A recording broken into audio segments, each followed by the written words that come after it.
organized crime tore through the suburbs of Chicago, leaving violence and corruption in its wake. Prominent officials were seduced by greed and power, doing whatever was necessary to protect their interests. Everyone was on the take. FBI search It would fall on the FBI to weed out the corruption and to find the killer of an innocent woman.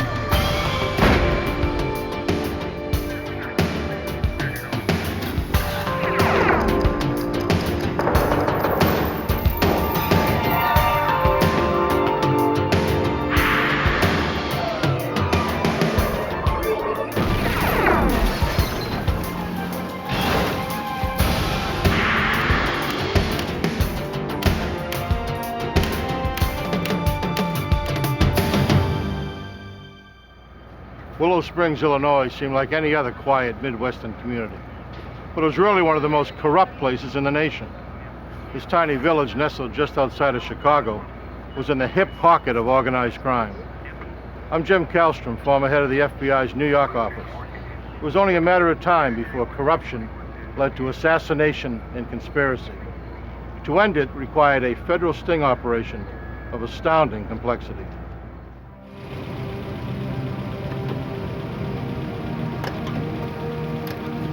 The bank of a sanitary canal in a remote industrial area became the site of a gruesome crime.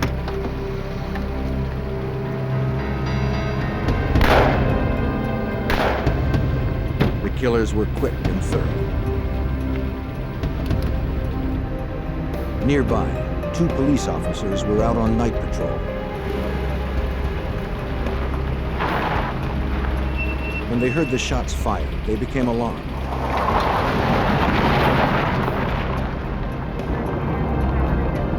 One of the officers drove towards the canal to investigate.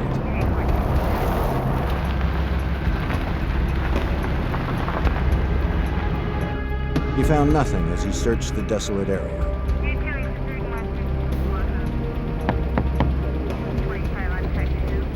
Hey, Chief. Also on the scene was Willow Springs, Illinois Police Chief Michael I Corbett. heard it earlier myself, and I've already checked the area, so it's He too saw nothing.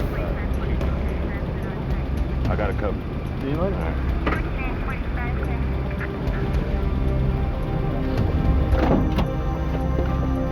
The following day, a prominent local attorney called police to report that his wife was missing. Well, Mr. Masters, we'd like to ask a few questions about your wife. Lieutenant Howard Vanek of the Cook County Sheriff's Department and his partner responded to the call. Attorney Alan Masters said that his wife Diane had been out the night before with colleagues and friends from a local college where she worked. After the meeting, some of the board members would go to a bar. She never came home. There was no sign of her yellow Cadillac. I believe it He starts said he made around calls 7 trying to o'clock. locate her She was until the 2 same in the one, morning, I honestly don't but know finally who gave it up. is. You know where it's located? For the I officers, suppose the information offered little insight. Excuse me a minute.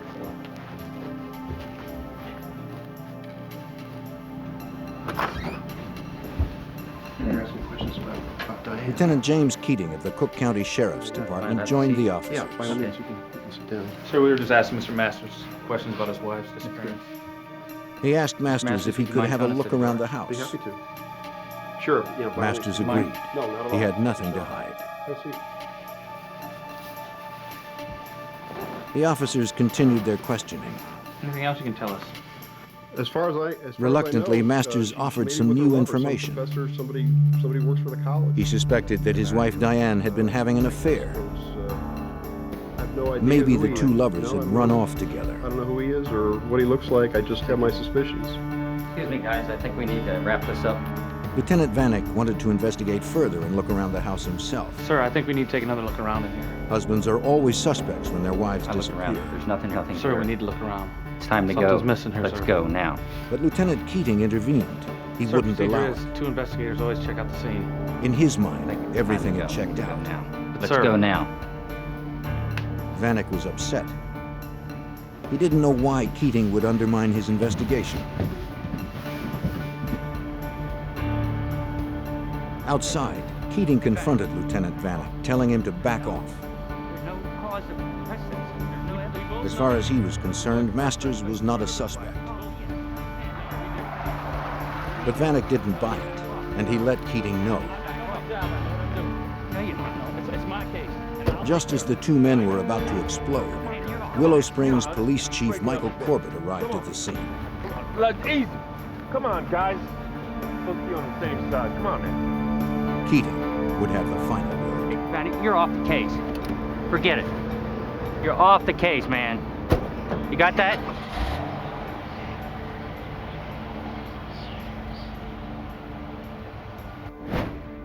The question still remained, where was Diane Masters? Her disappearance grabbed the media's attention.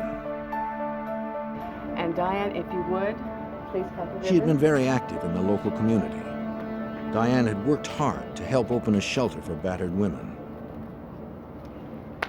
She was also involved in local politics and sat on the board of the Moraine Valley Community also, we'd like to College. present Diane with this plaque to show She her did how not much we appear to thank have her any for all enemies. the hard work and her dedication in opening this crisis center, something that is needed desperately in this community. But investigators began uncovering other details. It was reported by Diane's friends that her husband was controlling and abusive, and that Diane was planning to file for divorce. You know, you knew. Assistant U.S. Attorney Tom Scorza followed the case. We were pretty certain that what had happened here was that Diane and Alan had a regular marital dispute, sort of ordinary dispute, but that it had escalated into something much worse. Go ahead and send him in. Scorza's investigation soon revealed that Alan Masters was more than just a bad husband. Hey, Al, how you doing? It was rumored that Alan Masters had bribed local officials and police officers to secure favorable outcomes for his clients. How'd it go? Very well, very well. Nothing to worry This about at corruption all. extended right to the top of law enforcement. Allegedly, Masters frequently enlisted the help of Chief Corbett. If I don't hear about this anymore, it'll be worth every penny.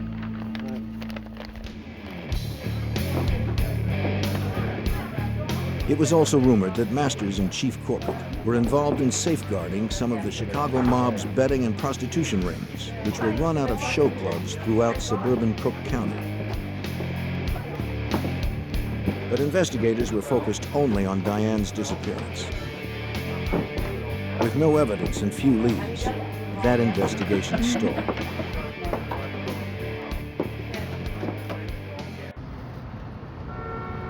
Unaware of Alan Masters or his wife's disappearance, the FBI had already begun an independent investigation into the mob-controlled rackets of the Chicago area. U.S. Attorney David Stetler worked with the FBI to help unravel the prostitution operation.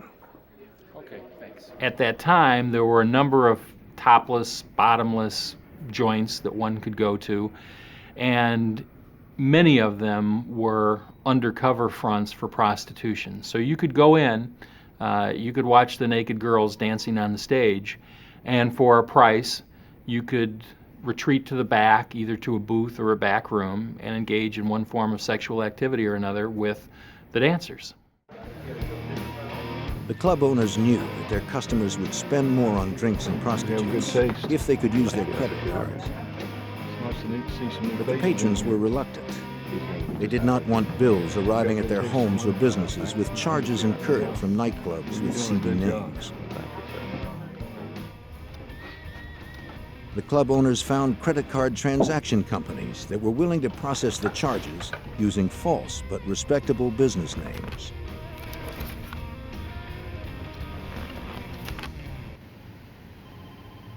Special Agent Ivan Harris of the FBI's Chicago field office was assigned to help bring down the illegal businesses. The scam was using various companies in order to launder credit cards through their business to make it appear that businessmen were actually eating at a restaurant or using a limousine service to incur the charges when in fact they were charges for prostitution. Larry Wright was one of the credit card transaction company owners. Wright would pick up the week's transactions from the clubs and process them through his company, National Credit Service, or NCS. One of his clients was a club owner named Joseph Marin, whose club was a front for a mob-controlled prostitution house. Wright wanted to expand his own operations. He approached Marin about setting up an illegal betting club. She's not had a chance to really interview her. Marin was willing to help out the man who made him money. She dances to the group. Wright would first need to pay protection money to local police in order not to be exposed and arrested. You feel pretty confident though? Marin was the man who could arrange that protection. Wright was more than willing to pay. All right. Marin arranged the meeting at the Willow Springs Police Department. I trust him completely. It was to take place with Police Chief Michael Corbett. It was believed that Corbett had been handpicked by the Chicago mob boss to oversee and protect their interests in and around Willow Springs. The word on the street, of course, was that no one could do anything in Willow Springs without the permission of the Chief of Police, Mike Corbett. The message also was, from virtually anyone you would talk to, that he was so powerful, that he was so well connected, that nothing could ever be done about him. I just want to make sure I don't get any unexpected visits. Corbett agreed to help Larry Wright set up the new betting operation for a price. Not quite yet. In return, Corbett assured him he wouldn't get any heat from his officers. All right. Larry Wright was well on his way. He returned to his office at National Credit Service, operated out of a nondescript office park location. Wright worked with 2 other staff members. Doing great. Larry, great. But these were not ordinary employees. NCS was not just a credit card transaction service for illegal activities. It was a front for the FBI. Larry Wright was actually undercover special agent Larry Damron. And he and the FBI were using NCS to work their way into the heart of the corruption in Willow Springs. While local investigators struggled to unravel the disappearance of a prominent attorney's wife, the FBI had set up an undercover operation in the town of Willow Springs, just outside of Chicago. Their target, organized crime, and the corrupt police who protected them from prosecution. The undercover work was often painstaking and frustrating. FBI Special Agent Larry Damron explains the difficulties inherent in undercover work. During the course of the undercover operation, you try to immerse yourself in what you're doing, and you try to assume that role because it's necessary for you to do that in order to accomplish anything. Oftentimes you'll hear people make comments, or you'll see people do things that in any other circumstance they would be arrested for immediately. And so what you have to remember is you're in a role and you play that role out. Damron had heard stories about how the mob resolved problems.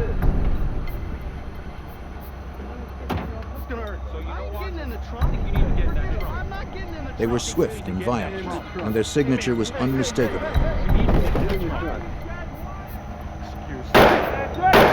2 bullets in the head. There was no room for mistakes.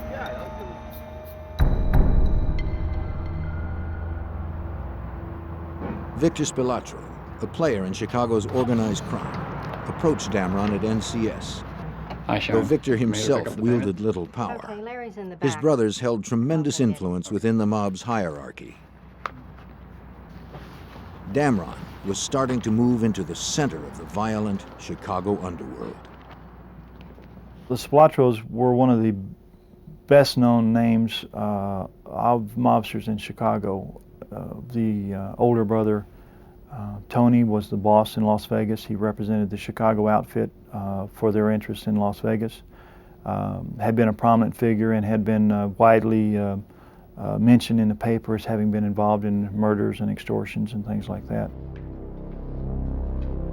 Agent Damron quickly developed a reputation as an effective businessman in laundering money for mob operations. Well, we got everything back here that you need. All right, you come on back. Sure everything's all right? Spilatro knew of NCS's activities with the local nightclubs. They were under his control. Really appreciate what you're doing for us. Good, everything's going good with the business? Yes, it's going great. Well, that's great. Good. He told Damron he would have to pay him a cut to stay in business. I'm glad you appreciate what we do for you. Okay, well, that's really good. Damron had no objection. The level that we had there is we were paying protection to a fairly important aspect of the mob, the Spilatro family. And so that gave us a little bit of status, if you will. But we had absolutely no authority or anything like that in the mob. We were just workers, and our value was we made them money. Agent Damron traveled to a remote hotel where he met with FBI Special Agent Gordon Brooks, who oversaw the undercover operation. To ensure that Damron's real identity was not compromised, the two met infrequently to exchange information. Brooks vigilantly kept tabs on Damron. The investigation was as dangerous as it was complex. Not to worry about things. The agent cautiously moved forward. He wanted to continue expanding the FBI's undercover operations. He used every opportunity he could to sell the idea of opening more betting and prostitution houses throughout suburban Chicago. Even with a go-ahead from the Spilatros, Damron would still need permission and protection from the police. Future. He met with nightclub owner Joseph Marin to hash out the details of the new clubs and secure police protection. Larry, how you doing? But there was a problem. Look, I got some upsetting news. What's up? Their protector, Chief Corbett, had been removed by the Willow Springs City Council under suspicion of corruption. Marin knew another high-ranking law enforcement official who could provide the same protection as Corbett. Lieutenant James Keating, Cook County's Vice Squad Supervisor. Tell you what, he deals with me. U.S. Attorney Tom Scorza was not surprised by the development. Keating's reputation was well known. Okay, you feel pretty confident about this guy? Jim Keating was a lieutenant in the Cook County Sheriff's Police Department, but if anything, the rank understated his influence. He was a very well-connected officer in a very corrupt department. He had connections with people of higher rank who were also corrupt, and so he was a key figure. With Corbett out of the picture, the FBI shifted their focus to Keating. Damron met with him at a restaurant outside of Willow Springs. It allows me to really concentrate on my job. Keating said he'd have no problem helping Damron expand his operations. One thing we need to understand is if there's a situation that comes up. But any move Damron made would have to be approved by him. I make the decision when something goes down. He warned Damron to play it straight with him and his people. He told us that the one thing that he wouldn't tolerate was if someone double-crossed him. And he said if that happened, that they'd find us with our legs on one of the streets in the area and our head on another street in the area. As instructed by the FBI, Damron proposed another operation. A club that would be a front for prostitution. Hold on to this. He gave the lieutenant the first of many payments to ensure police protection. Looks like a bonus for the guys, huh? Before he left, Keating said he knew someone who might be able to help him. A lawyer named Alan Masters. Though he had no direct dealings with Alan Masters, Damron had heard the name mentioned by Chief Corbett. Well, I knew that Masters was a well-known attorney on the south side of Chicago, that he had a tremendous reputation for being able to get things done, particularly in the local court system, and the scuttlebutt was that he wasn't reluctant to pay bribes or to deal with people however he needed to. Damron continued his meetings with his case supervisor, Special Agent Gordon Brooks.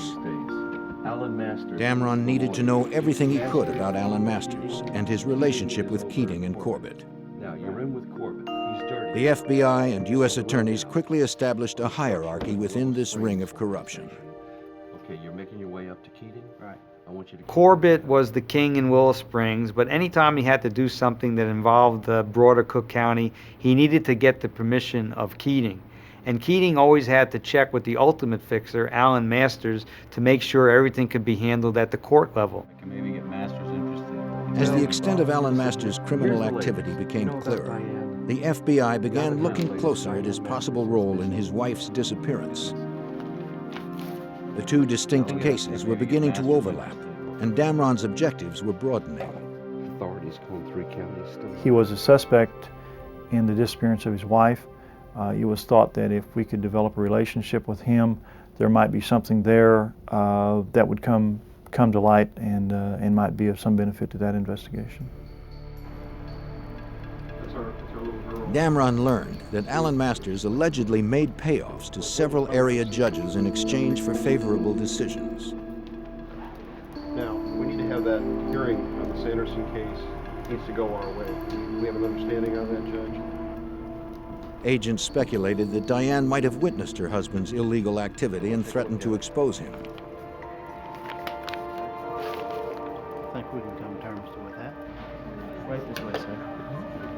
Now trying to elicit information about Diane's disappearance, Damron continued his efforts to make inroads into the corruption around Willow Springs. He met with Keating several weeks later to follow up on his plan to open a show club. A good manager lined up. Oh, I've got a Again, friend, Keating mentioned that his friend Alan Masters friend could that, help. can take care of that. He's a real fixer. Damron took the opportunity to bring up Alan's wife. Keating said little, but then added an unusual comment. The same plan we had with the other one. Probably heard him, seen him. We talked about Masters' wife turning up missing, and Keating said, well, she turned up missing like the day before the divorce was going to be filed. That was convenient, wasn't it? It was convenient. And chuckled about what a good circumstance that was. Damron was cautious not to probe too far, fearing that Keating might grow suspicious.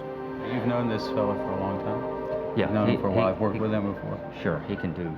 As the meeting ended, Keating handed over Alan Masters' phone number, saying the lawyer was expecting his You call. won't be implicated.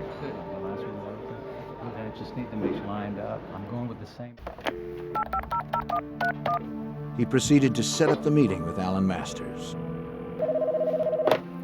Hello? Mr. Masters, how are you? This is Larry Wright speaking. The attorney agreed to help push through all the necessary permits and legal documents, which meant bribing officials and securing protection. Yeah, we've been working pretty hard on it for a while now. Well, someone I think it'd be a pretty Masters good suggested location they get for what you're together. talking about. The meeting was set for the following week, Monday, December 13th. Okay, I'll look forward to meeting you then. I think we can maybe do some business. Okay, thanks. Bye.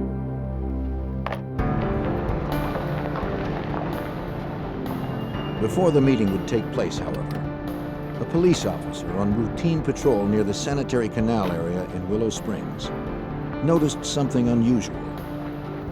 Tire tracks led directly into the canal. He immediately called for assistance. Little did he know that the lid was about to come off the underworld in Willow Springs. Find these trucks out here and mark. While the FBI continued their undercover operation in the Chicago suburb of Willow Springs, an officer out on routine patrol made an alarming discovery. Tire tracks leading directly into the sanitary canal. Police officers and a dive team responded to the site. Overseeing the investigation was James Ross, an honest cop appointed by City Council to replace Michael Corbett as the police chief in Willow Springs. Though Corbett had been ousted from the department, his legacy of corruption remained.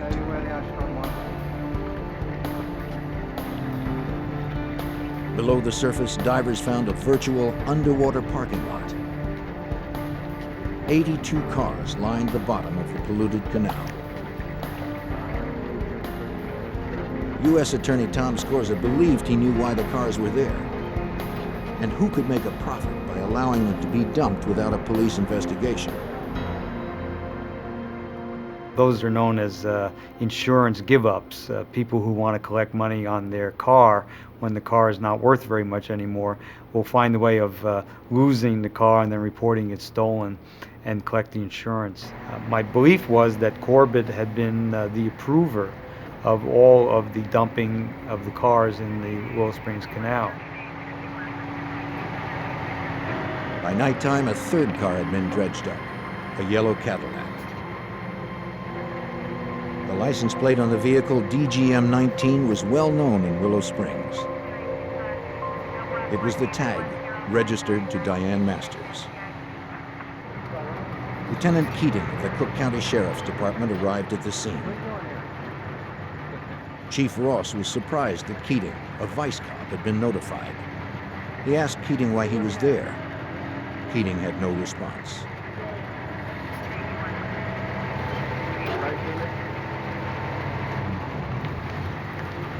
Officers continued examining the Cadillac. When they pried open the trunk, they discovered a decomposed body.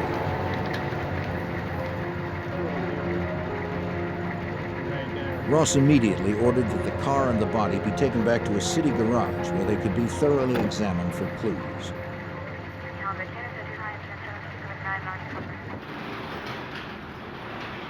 The decision not to use the police garage was well reasoned. Chief Ross knew this case potentially had far-reaching implications, and he couldn't trust his own officers. The fewer people nosing around, the better.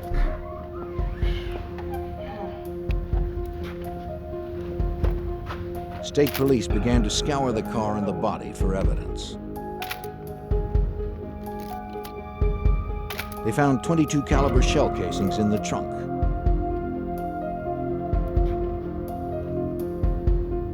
The keys were still in the ignition.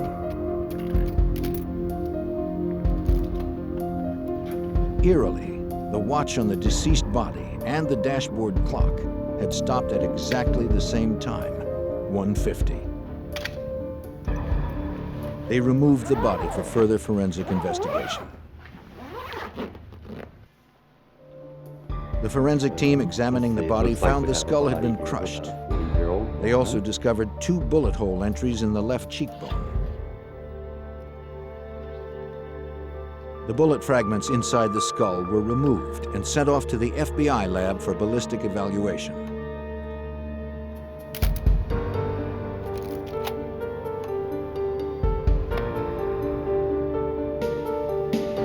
Dental records confirmed what everyone believed. The body found in the trunk was Diane Masters.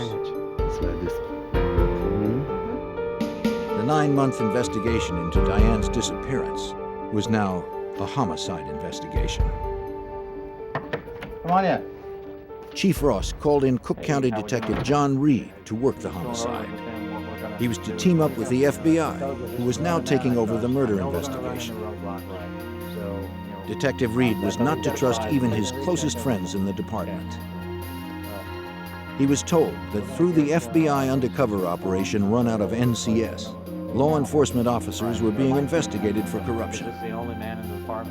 And some had ties to Alan Masters, who was now a firm suspect in Diane's murder. All right. We were just talking about the... As Agent Harris and Detective Reed initiated their murder investigation, Agent Dameron continued his undercover operation. We agreed today to set up a time and place for our meeting. He called Alan Masters to confirm their meeting to set up the show club. I'm jammed. I expect to be in court all day tomorrow. I'm sorry. Well, Masters was evasive and next seemed week's distracted. Okay too, if that's okay with you. Maybe we can work something out then. Just give me some time. He canceled the meeting. Okay, thanks, Mr. Wright.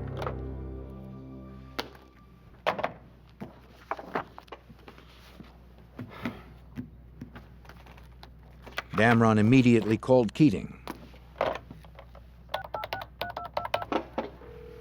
With the conversation being recorded by the FBI, he hoped Keating would explain why Masters was being evasive. No, I was wondering if you had any information on that.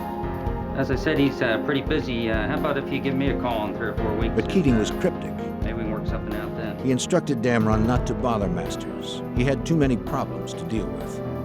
Okay, bye. The new show club would have to wait.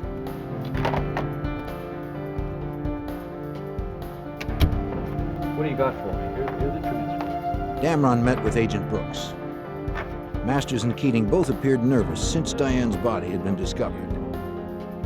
But that was hardly enough evidence to prosecute either of them for murder. Perhaps Damron had overlooked something.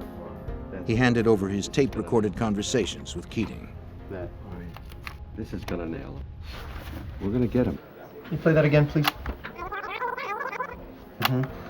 Over the next several months, the U.S. Attorney's Office, the Cook County Sheriff's Department, and the FBI began the process of merging the various investigations. All right.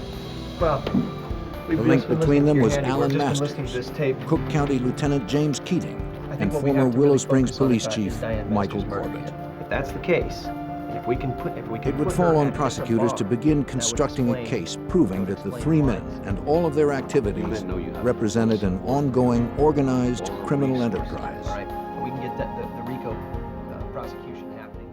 And what we had to do in order to prosecute Masters and Corbett and Keating for a collection of their activities, including the homicide, we had to show that they made up a criminal organization, a mini-mafia. Appreciate you meeting with us tonight, Mrs. Capstaff. Well, if you guys don't Detective Reed and Agent Harris's first step was to question Diane's friends who had been with her on the night she disappeared. Okay. You said that you followed her home that night. One of Diane's colleagues, Genevieve Capstaff, had actually followed Diane home that evening after a board meeting. And so I just wanted to see, so I followed her. Capstaff claimed everyone on the Moraine Community College Board who worked with Diane suspected that she was having an affair with an economics professor. She admitted that she wanted to see if the two were going to rendezvous.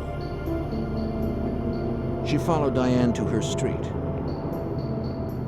When Diane turned to go home, Capstaff continued on.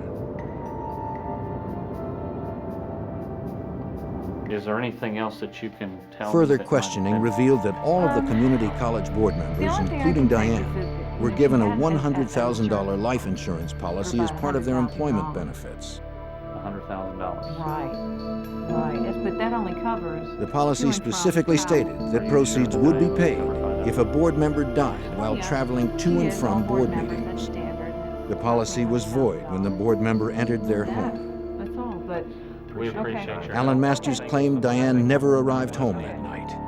He was therefore eligible to collect the insurance money.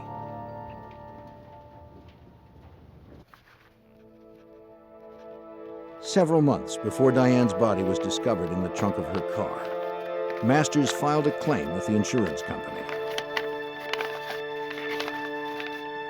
After filling out all the paperwork, he sent it off. Though Diane's fate at that time was unclear, Masters had a judge declare her legally dead. As a result, he was about to receive $100,000.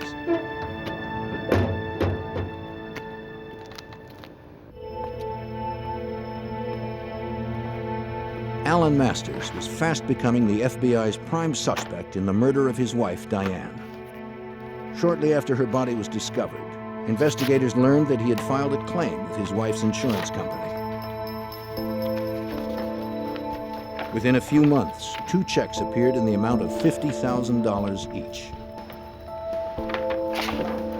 If federal agents and prosecutors could prove Masters was responsible for his wife's death and that he profited from it, it would be one more element that showed that he and his accomplices were involved in an ongoing criminal enterprise. Homicide in a federal racketeering case carries much more jail time than a state charge. As the investigation began to take on a clearer focus, FBI agents working the undercover case received bad news. Listen, we're gonna have to move rather quickly on this. The Washington Post had gotten word of the operation. Listen, we're having a bit of a problem. We're almost at the point where we can really make some impact. The Post gave the FBI 3 weeks to wrap it up before running the story. We have some have to be closed down. Is that right? Yeah, something like that. All 16. Agents had no choice but to quickly bring their undercover operations to a close. Here, so please do me a favor. For U.S. Attorney David Stetler, the timing couldn't have been better. All right. The project had run its course, and the bulk of the information anybody was ever going to get had been retrieved, and to make the operation go on longer would have resulted in additional evidence, but it also would have resulted in the evidence that had been gathered becoming more and more stale.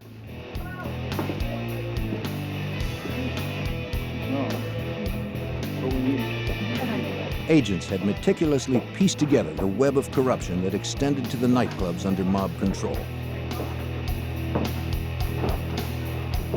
Now it was time to shut them down. Yo, FBI, open the door. Open the door. The FBI hit all of the clubs on the same night with massive force. Several hundred officers and agents raided over a dozen clubs throughout Cook County, including those in Willow Springs. Stay right here. Go on in, fellas. Stay right here. Sit tight. We haven't done anything. All right, hands behind your back. Ain't helping anything. Shut up. Inside the clubs, federal agents were able to collect volumes of incriminating evidence.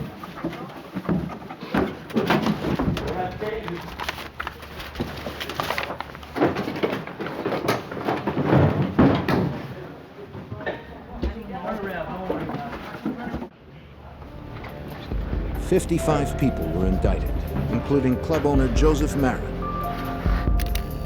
Tony Spilatro, and his brother Victor. They were prosecuted in both the state and federal courts for extortion, prostitution, bribery, and racketeering. Several deputies from the Cook County Sheriff's Department and officers from the Willow Springs Police Department were also indicted and convicted for protecting these businesses. After 3 years of undercover work, the sting operation was now officially closed. What's your friend's name?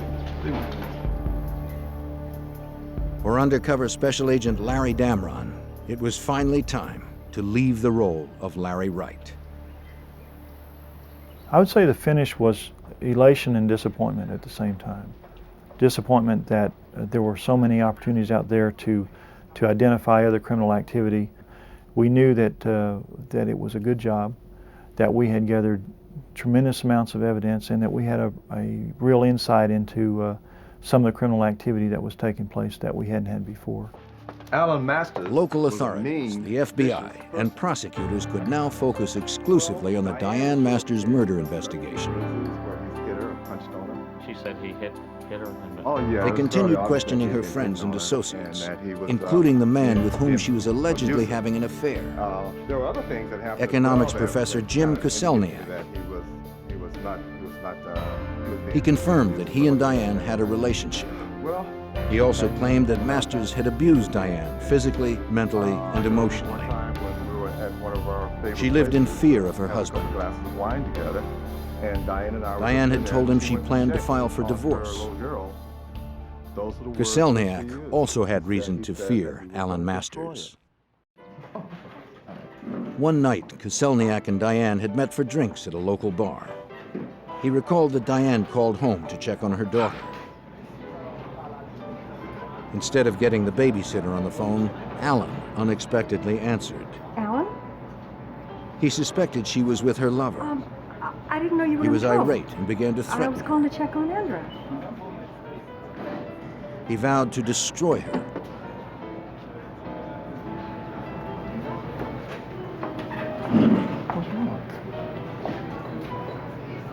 Koselniak said Diane returned from the phone call and was very upset. He went to the bar for more drinks. There, a man suddenly confronted him and began firing off a series of questions. Yes, I did. The man never identified himself. 10, 12 years. What's your name? He asked Koselniak's name and where he worked. Koselniak. Koselniak. Though the man said little else, Koselniak felt he had just received a threat. Stay away from Diane.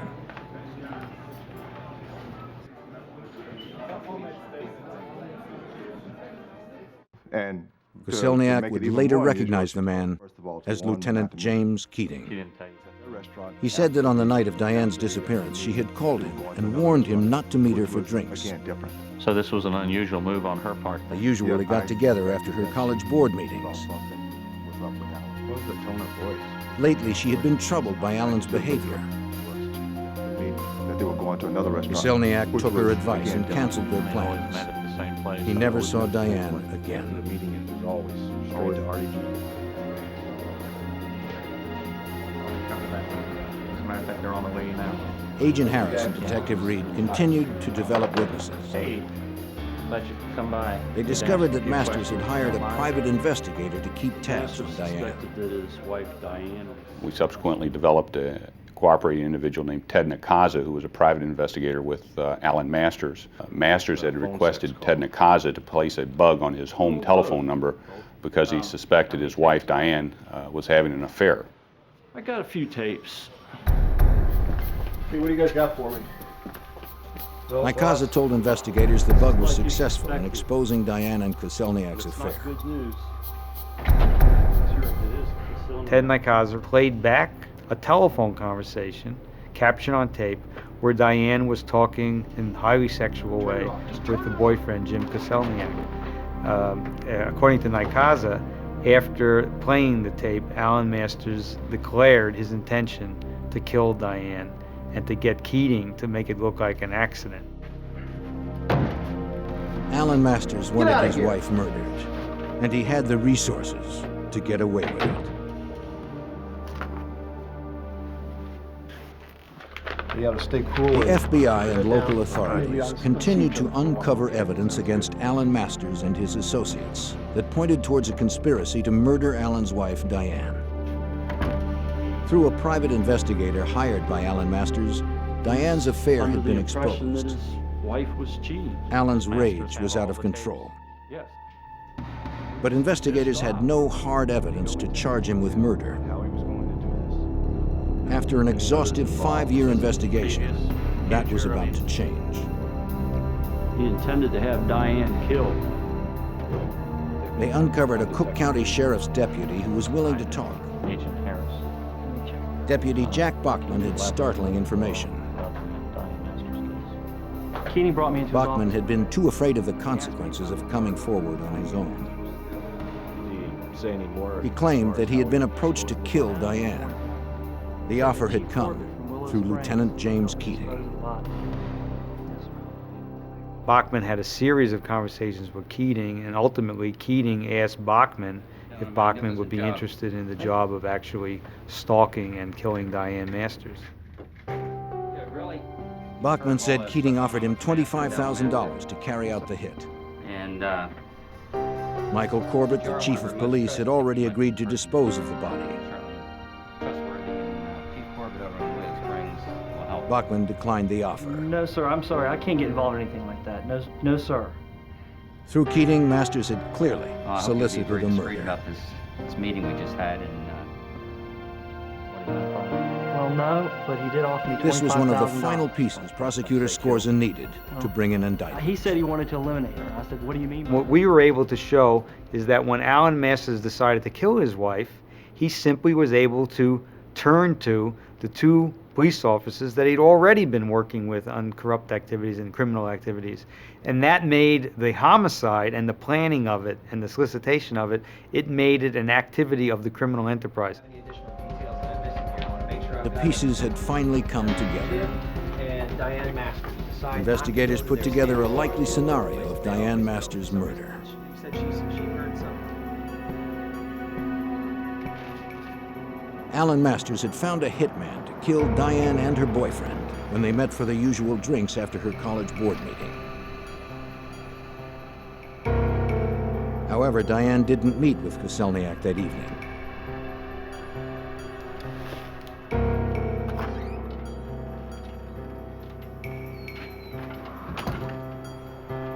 You're home late tonight. Meeting ran late. Furious, Masters took matters into his own hands. Alan Masters was at home babysitting their young daughter. He was setting up his alibi by making long-distance calls all night to prove that he was home. He never expected his wife to walk in the door. She did. She began the process of getting undressed, and he hit her with a blunt instrument, 2 blows to the head.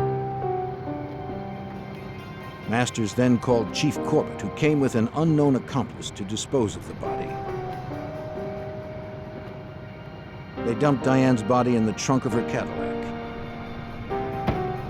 Corbett then drove away with the accomplice following him.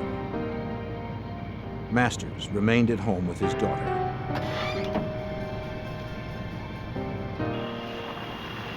They drove to the remote sanitary canal.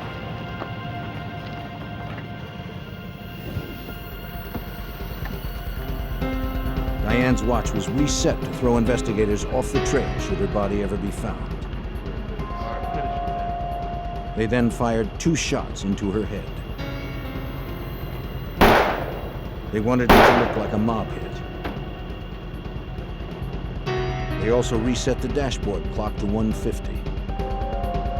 Alan Masters made sure that he was on the phone at the time to corroborate his alibi. Corbett and the accomplice dumped the Cadillac into the canal.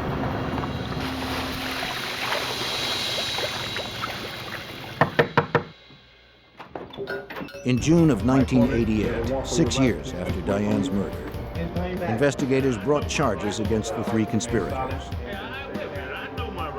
Former Police Chief Michael Corbett was the first arrested on federal charges of racketeering, bribery, and conspiracy to solicit and cover up the murder of Diane Masters. Special Agent Ivan Harris tried to elicit a confession. Mike Corbett subsequently confessed that he was in fact the person that had put Diane Masters' car in the canal. He disavowed any knowledge, knowing that she was in the trunk of the car at that time.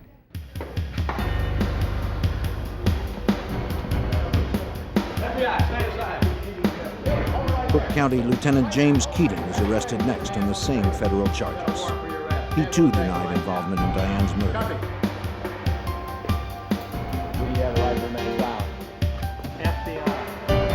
And finally, Alan Masters. In addition to racketeering and bribery, the indictment against Alan Masters charged that he planned, solicited, and aided and abetted the murder of his wife. If you wish one. Prosecutors would not have enough hard evidence to charge any of the conspirators with the actual murder of Diane. Prosecutor Tom Scorza was able to successfully tie all of their criminal activities together for the jury. Masters was convicted on all counts. Collecting the $100,000 insurance money after having his wife murdered also made him guilty of mail fraud. He received a total of 40 years, effectively, to the end of his life. Former Chief Michael Corbett received 20 years. James Keating was convicted and sentenced to over 30 years. The Masters case was special in my experience because there was no one single piece of evidence proving guilt. What there were 1,000 little pieces that made a mosaic. That was made the case intriguing. It made it very difficult to present. It made it a challenge to present to the jury, but it made a terrific story because in the end, the jury could see how one little piece from over here and one little piece from over there made a picture. And the picture was a plot among 3 fellows who had been involved in a lot of criminal activity to do their ultimate criminal act, murder Diane Masters. Watch yourself. The undercover investigation that Agent Damron oversaw, and the work of several other FBI agents, exposed a deeply rooted corruption throughout Cook County and brought it to its ultimate demise. By weeding out these pockets of corruption, the people living in the suburbs of Chicago no longer have to live with the lawlessness that threatened to destroy their community.